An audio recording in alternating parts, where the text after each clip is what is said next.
Hey guys, it's Gracie Tyte here from my Instagram Pony Nuts, and today I'm going to be answering some questions sent in by the followers over on Asset Diamond Equestrian's Instagram.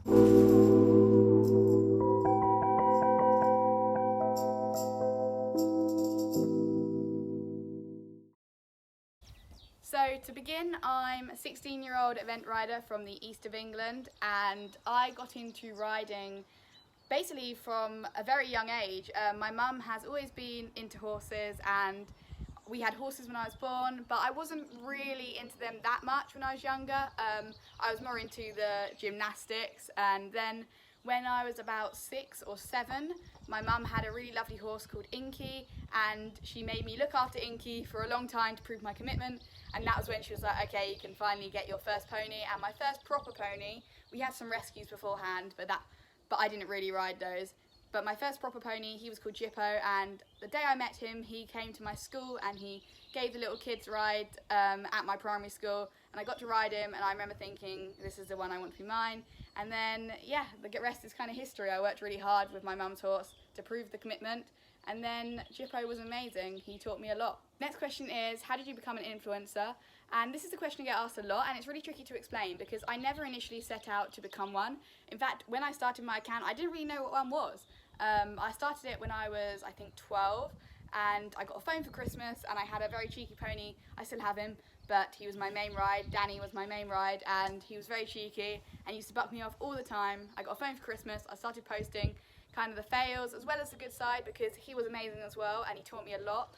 So people liked seeing the kind of highs as well as the lows, and the fact that the account was genuine, I think that really attracted lots of new people to follow the account, and then it's kind of grown since then. Over the last few years, it's really exploded. It's kind of like a rolling snowball is the best way I describe it. The more people that follow you, the more people see the account, and therefore you get more followers. So yeah, that's kind of how it's grown over the years, and now it's amazing. It's something I never ever imagined I'd be in a position I am. So my favourite Asset Diamond outfit is probably one of the technical t-shirts. I really like the technical black t-shirt as well as the burgundy leggings. So it's either the black and burgundy because I feel like it really goes nice with the grey, or the denim breeches with a grey technical top. I really like the technical tops. They are very comfy and very flattering as well, and perfect for all sorts of weather, I find. I really like them.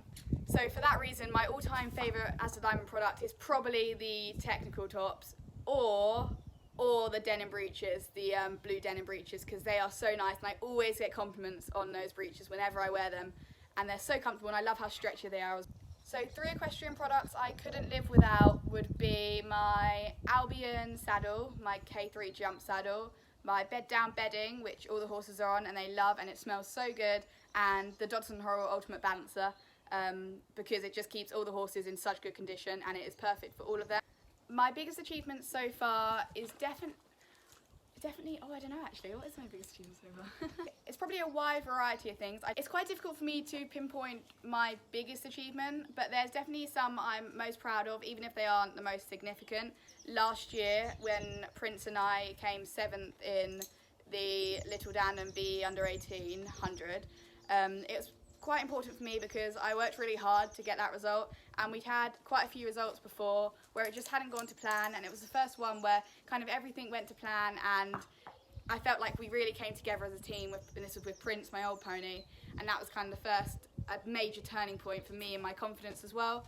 And then obviously in terms of actual achievements, 2017 was the most amazing year for Dan and I. He was 3-time national champion in dressage and in show jumping, and he got to compete for England in the NSCA championships, and that was amazing. He got 2nd fastest time out of everyone and clear, and helped the English team to 2nd. So that would always be a very a very major achievement in my eyes. So we currently have 4 horses. We got Johnny, who's my 4-year-old Connemara from Ireland. I got him last year in January to see him in Ireland, and I bought him completely myself, my own money, with the aim to sell him on in a year or 2. It's kind of been a year and a half now, and I have no intentions of selling him yet, but that's okay because he's amazing and he has taught me so much. and he is a little sweet boy. I have Danny, who I've spoken about a bit. He is 20 now and is semi-retired. He's still ridden a little bit, but mainly he just enjoys life being a pony in the field. But I promised him, since he did so much for me, I promised him when he was ready to retire, he'd always have a home with us. We also have Bella, who's my competitive horse. She's a 5-year-old, and I got her to event on this season and next, and hopefully for the coming years. But unfortunately, everything's been cancelled this season.